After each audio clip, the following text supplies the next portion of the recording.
Մեղրիում փողոցներով շրջելիս մեզ իրենց տուն հրավիրեցին անծանոթ մարդիկ, համտեսելու իրենց պատրաստած տնական օղին։ Ձեր կենացը, ձեր տնողների կենացը, լավը լեք, հայ մնա, լավը լեք, Դրսում էլ տատիկի հետ սուրճի սեղանի շուրջ անչափ հաճելի զրույց ունեցանք։ Արորյան ո՞նց է անցնում, օրը ո՞նց է անցնում։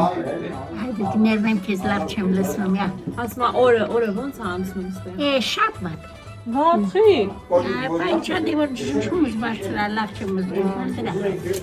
Թե չէ ապուսներս լավան միջոցեր, ամեն ինչ կա, լավ եք։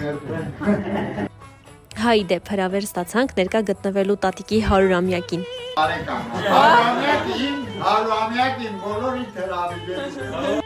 Իսկ վերջում թողնում ենք մի քանի կադր նրանց մրգաշատ այգուց։